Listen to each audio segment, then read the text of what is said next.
Sialnya, plafon jebol hingga ia pun terjatuh. Untuk menghindari amuk basah, Syahroni bahkan rela mengotori wajahnya dengan debu agar tak dikenali. Kini,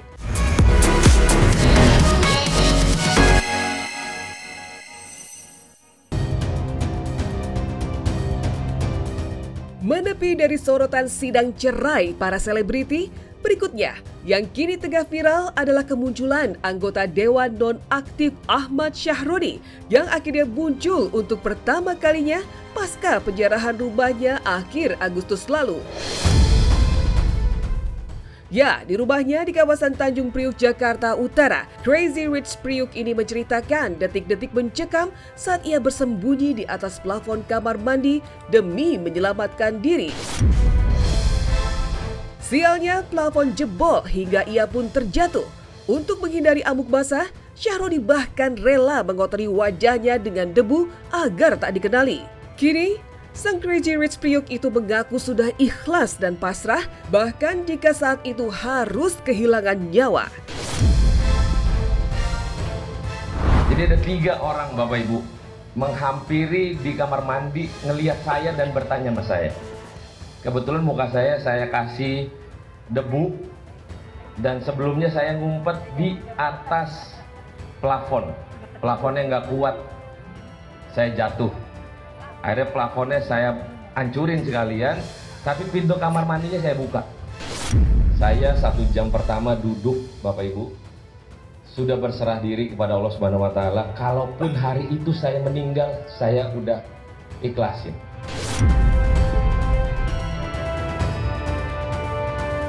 Di tengah viral pengakuan Syahroni, Uya Kuya yang juga turut menjadi korban penjarahan rumahnya justru sudah lebih dulu muncul ke publik. Meski kini dinonaktifkan sebagai anggota dewan, namun Uya tetap aktif membantu sesama.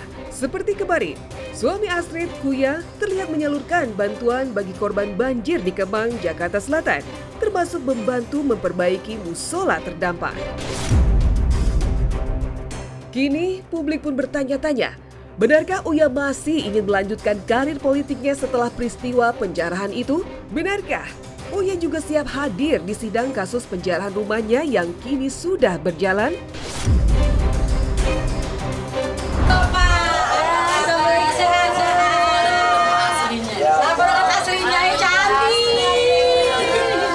Sehat-sehat semuanya. Dari jam? Dari sore. Ya, dari sore. Tadi Om, posisinya dari kiri. Ini nggak ada, mau jamu tawab ya pasti. Lalu masuklah sini ya? Iya, sini nih. Jadi saya dan istri saya hari ini datang ke RT 1 dan RT 2 RW 01 Kelurahan Bangka, Kecamatan Ampang ya. Jadi di sini kemarin ada banjir sampai sepinggang dan ada 120 ya kurang lebih ya. 120 yang terdampak banjir dan di sini kita akan memberikan bantuan untuk khusus yang jadi korban banjir kemarin yang terdampak banjir ya. Ini simbolis saja untuk RT 02 dan warganya. Total ada berapa warga yang terdampak RT 2? 50-an ya. Oke. Dan untuk RT 1 ada 70 kalau nggak salah ya, Pak? Ya. Ya, 70 ya. Oke. Sedih, masih sedih ya kalau ngelihat saudara-saudara kita juga terkena banjir kan kita. Tapi mungkin yang saya katakan ini bersabar, kita kasih bantuan tapi tidak sebanding dengan apa yang mereka rasakan. Cuman kan setidaknya apa yang kita lakukan bisa bermanfaat dan berguna sedikit atau banyaknya buat mereka. Ya karena nih yang warga-warga yang udah sering ketemu sama saya ya, jadi ini juga musola sebelah mana ada minta bantuan, kita lagi udah saya bantu. Sebenarnya saya belum ngecek udah berapa bulan nih. Saya mau ngecek udah jadi apa, tadinya bocor bolong-bolong, atapnya mau rubuh. Terus kemarin kita kasih dana dan udah selesai. Kalau yang di Menteng atas kemarin saya udah lihat ya. Siap. Udah jadi? Atasnya udah beres semua? Kapan jadinya? Ya, udah 2 minggu ya? Sorry baru datang nih, saya Malaysia soalnya. Gimana Pak, lihatnya sekarang udah berubah nih Pak? Bagus, saya Iya. sangat senang sekali untuk anak-anak bisa belajar. Alhamdulillah Pak Ritno ya. Mudah-mudahan berkah Bapak juga, anak-anak bisa makin banyak yang ngaji. Amin. Ya, bisa dipergunakan dengan baik. Saya ikuti saja prosedurnya karena saya juga tidak memaksa apapun, saya tidak mempengaruhi apapun, biar persidangannya berjalan secara fair, secara objektif dan masyarakat pun harus menerimanya secara objektif juga, nanti harus melihat dengan objektif aja intinya gitu. Saya sekarang posisi dinonaktifkan tapi tidak membuat saya jadi tidak aktif dalam membantu masyarakat, dan Mas-mas bisa, Mbak-mbak bisa lihat bahwa sejak saya dijarah pun penjarahan terjadi, saya adalah anggota DPR yang pertama kali keluar nongol. Saya menghadapi masyarakat, saya keluar tetap bersosialisasi, saya bantu teman-teman TKI, PMI, saya bantu teman-teman yang lain yang selama ini udah saya lakukan dari dulu-dulu, dan bukan suatu hal yang jadi hambatan juga. Saya tetap lakukan seperti biasanya aja, tidak ada yang berubah.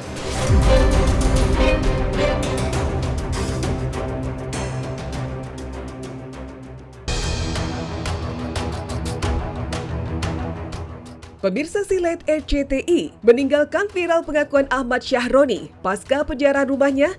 Di lain kisah, nasib Nikita Mirzani pasca vonis 4 tahun penjara dalam kasus pemerasan Dr. Reza Gladys rupanya masih belum menemui titik akhir.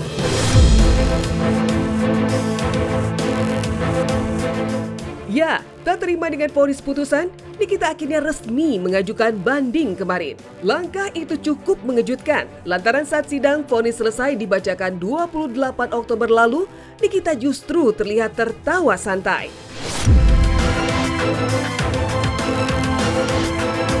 Namun 6 hari berselang, ia berubah haluan dan memutuskan untuk melawan putusan tersebut di tingkat lebih tinggi. Lantas benarkah keputusan untuk mengajukan banding memang datang dari keinginan Nikita?